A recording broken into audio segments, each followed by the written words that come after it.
ప్రభుత్వ ప్రైవేటు పాఠశాలల్లో చదువుతున్న విద్యార్థులందరికీ తల్లికి వందనం పథకాన్ని ఇవ్వాలని వైసీపీ నేత మాజీ మంత్రి గుడివాడ అమర్నాథ్ డిమాండ్ చేశారు.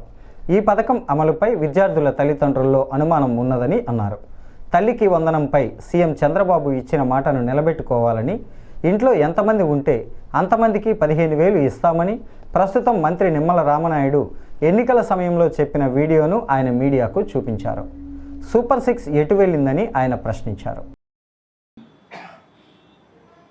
సహజంగా ఏ ముఖ్యమంత్రి అయినా గతంలో పనిచేసినటువంటి సందర్భంలో చేపట్టినటువంటి కార్యక్రమాల గురించో లేదా ఈ ప్రాంతం మీద, ఎందుకంటే ఉమ్మడి రాష్ట్రానికి ఆయన 9 సంవత్సరాలు ముఖ్యమంత్రిగా, తర్వాత రాష్ట్ర విభజన జరిగిన తర్వాత మొట్టమొదటిసారిగా ఆయనకి రాష్ట్ర ప్రజలు అవకాశం ఇచ్చారు. ఆ 5 సంవత్సరాలు కూడా కేవలం ఒక ప్రాంతం మీద, ఒక ప్రాంతం గురించి, ఆ ప్రాంతంలో ఆయన చేపడుతున్నటువంటి,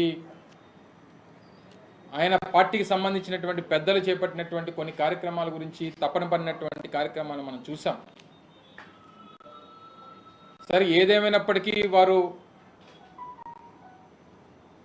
ముఖ్యమంత్రిగా తొలిసారి ఉత్తరాంధ్ర వచ్చినప్పుడు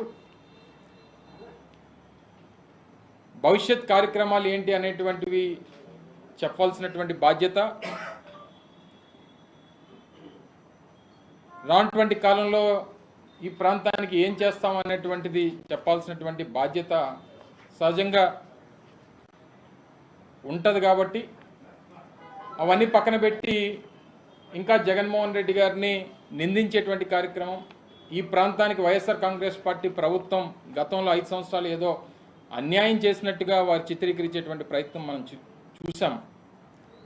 ముఖ్యంగా అందులో Bhogapuram international airport, Bhogapuram international ఎయిర్పోర్ట్కి సంబంధించి 2019లో వైఎస్ఆర్ కాంగ్రెస్ పార్టీ అధికారంలోకి వచ్చేటువంటి సమయానికి 2,200 ఎకరాలు ఏదైతే భోగాపురం ఇంటర్నేషనల్ ఎయిర్పోర్ట్కి సంబంధించి నిర్మాణం చేపట్టాలని చెప్పి నిర్ణయం తీసుకున్నామో, అందులో ఆ రోజు మేము అధికారంలోకి వచ్చినటువంటి సమయానికి ప్రభుత్వం చేతిలో ఉన్నటువంటిది కేవలం 377 ఎకరాలు. 377 ఎకరాలు మాత్రమే ఆ రోజు ప్రభుత్వం ఆధీనంలో, ఆ 2,200 ఎకరాల్లో 377 ఎకరాలు మాత్రమే ప్రభుత్వం ఆధీనంలో ఉంది.